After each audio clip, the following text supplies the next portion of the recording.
鬼子打死都想不到新四军狙擊手竟潛伏在他身后，可他却毫无察觉。这鬼子带的是一把指挥刀，肯定是王族。此刻只要扣动扳机，便可将这头鬼子击毙。但狙擊手顺柳却没有打草驚蛇，因為他這次的目標是華東日軍司令石原。可誰能料到鬼子坂田竟盯上了山坡下順柳的姐姐？這頭畜生瞬間紅了眼，獸性大發，吆喝着一群鬼子兵就往姐姐家衝去。這一幕不僅釀成本劇的最大意難平，更是徹底改寫了順柳的命運。姐，鬼子來了，快跑啊！那麼為什麼這次順柳執行狙擊任務的地點會選在他姐姐家附近呢？其實啊，這次6分區司令陳大雷接到的命令是伏擊華東日軍司令石原，可卻因3營長已經犧牲了，所以這次只能由偵察排長來負責偵察選伏擊地點。而他出於地形及鬼子路線的綜合考量，才定在山下只有一個孤院的山坡上。然而誰能想到，這次卻陰差陽錯地害死了順柳姐姐姐夫一家，也間接地影響了順柳的結局。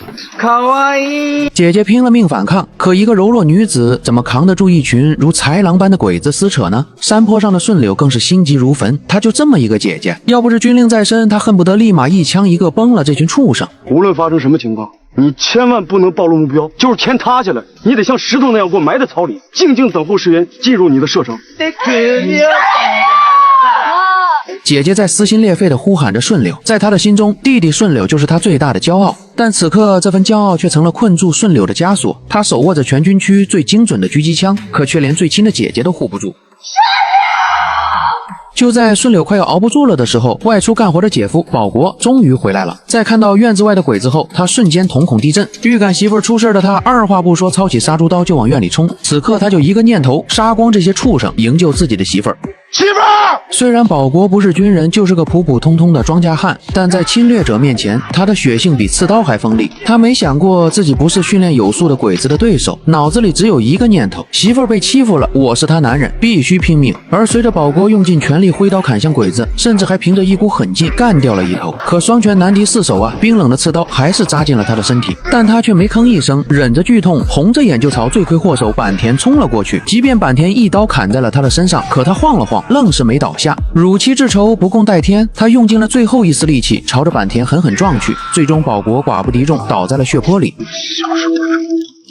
好的祖宗！保國的反抗是寧死不屈的民族骨氣，而他的犧牲也是小人物的大英雄主義。他不是什麼名將，只是個普通的丈夫，可他用生命證明了中國人從來都不是任人宰割的羔羊。然而這一切都被山坡上的順柳看得清清楚楚。此刻的他恨的是咬牙切齒，眼裡的血絲都快溢出來了。可司令員的叮囑卻在他耳邊反覆回響：在你最孤獨、最難熬的時候，心裡要堅信，石原肯定會來。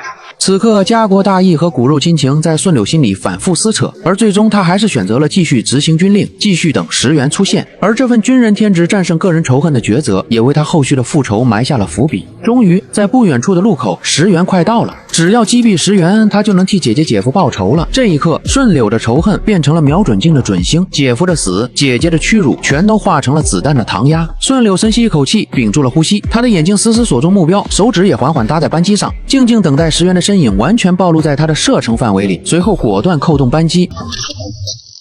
一聲槍響過後，石原這頭老畜生當場斃命，而順柳的這一槍是隱忍後的徹底爆發。他在此埋伏了3天2夜，不吃不喝，就等這一刻。這一槍不只是完成任務，更是替姐姐姐夫，替所有被鬼子殘害的同胞討回公道。而護送石原的鬼子瞬間炸鍋了，魂飛魄散的拖着屍體倉皇逃竄。但順柳眼裡的殺氣再也藏不住了，獵殺時刻才剛剛開始，必須讓這群畜生血債血償。